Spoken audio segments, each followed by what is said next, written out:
রবিবার সম্পূর্ণ হলো বরানগর নপাড়ার ফরওয়ার্ড স্পোর্টিং ক্লাবের খুঁটি পুজো। এলাকার সমস্ত মানুষ খুবই উৎসাহের সঙ্গে সেই খুঁটি পুজোতে অংশ নেন। এবছর ওদের পুজোর থিম স্বপ্নময় ছেলেবেলা।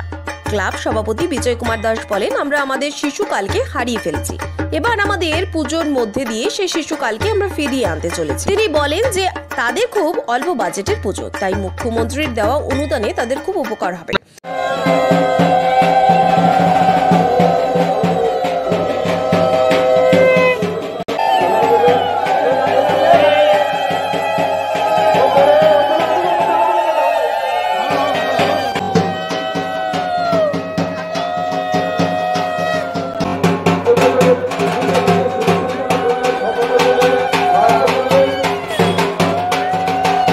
আজকে আমাদের ৭৪তম বর্ষের দুর্গোৎসবের সূচনা হলো, শুভ সূচনা।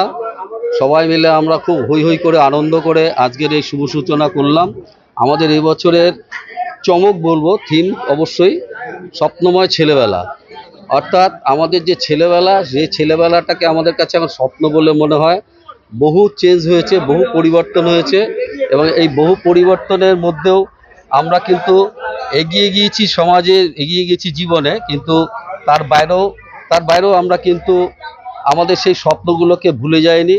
সেটা নিয়ে এবারে আমাদের আরেকবার ফিরে দেখা, আর কি একটা নতুন আঙ্গিকে ফিরে দেখা, সেটাই হচ্ছে স্বপ্নময় ছেলেবেলা। এই বছর আমাদের তো প্রতি বছরই এখন কিছু না কিছু নিয়েই আসছে এরা, তা এবারেও আশা করি খুব ন্যাচারাল জিনিসটাকেই ওরা করেছে, যে ছোটোবেলার দিনগুলো যে ভুলে যায়নি, এবং ছোটোবেলায় যে সেই যে প্রেরণা, সেই প্রেরণাটা থেকে যাতে এই ছোটোবেলার মধ্যে ধরে রেখে যাতে কোনো ক্ষতিজনক দিকে আমরা যাতে না যাই, সেই দিকে আমরা আমাদের ছোটদের বোঝাচ্ছি। এইটাই হলো আমাদের উদ্দেশ্য। এখন এই সময় দাঁড়িয়ে মোবাইল, ল্যাপটপ, কম্পিউটার এইসবের মধ্যে ঢুকে পড়েছি।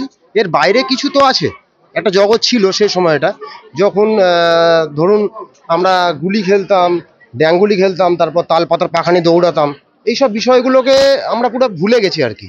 তো ওই ব্যাপারটাকে ফিরিয়ে আনার জন্যেই আমাদের এবারের থিম, এবারের ভাবনা, এবারে চমক, যাই খুশি বলুন, সেটা হলো স্বপ্নময় ছেলেবেলা। মানে সেই পুরোনো জায়গাটা ফিরিয়ে যেতে চাইছি আমরা, যেখান থেকে যেটা হারিয়ে ফেলেছি সেটাকে নতুনভাবে ফিরিয়ে আনছি।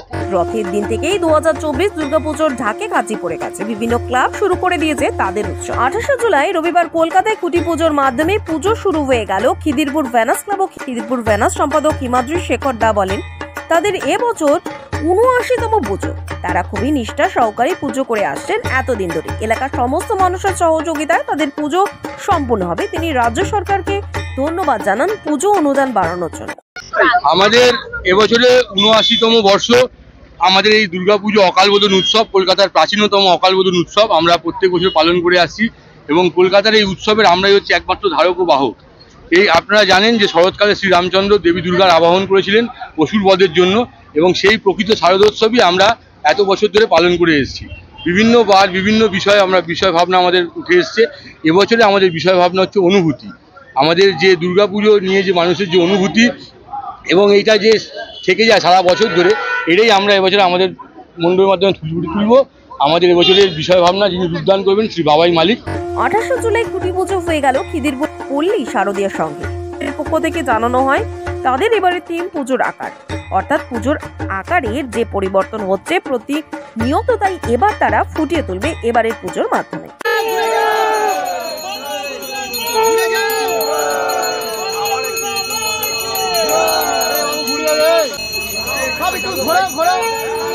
आज खुटी पूजा के माध्यम से हम लोग पूजा का उद्बोधन कर रहे हैं, और आज हमारे बीच हम लोग के टीएन सिंह जो प्रेसिडेंट है वो इंदौर में है, आज आ नहीं पाए,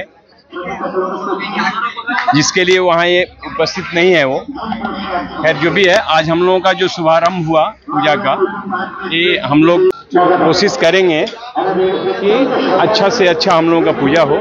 খিদিরপুর পল্লী শারদীয়া যেভাবে প্রত্যেক বছর মানুষকে ভালোবাসাতে পেরেছে, তাদের পুজো সেভাবেই এবারও তাদের কাজ এগিয়ে নিয়ে যাবে। পুজোর আকার ঠিক আছে।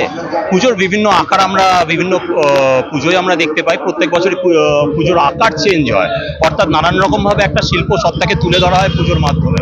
আমাদের সেই শিল্প সত্তা যেটা আছে সেটার একটা নতুন দিক উন্মোচন করবে এবছর পল্লী শারদীয়া, এবং আমাদের স্থির বিশ্বাস যে ট্র্যাডিশনটা এতদিন পর্যন্ত দুর্গাপুজো চলে এসছে শিল্প নিয়ে, সেটাকে একটুখানি ভাঙা করার নতুন রকমভাবে খেলবে পল্লী শারদীয়া।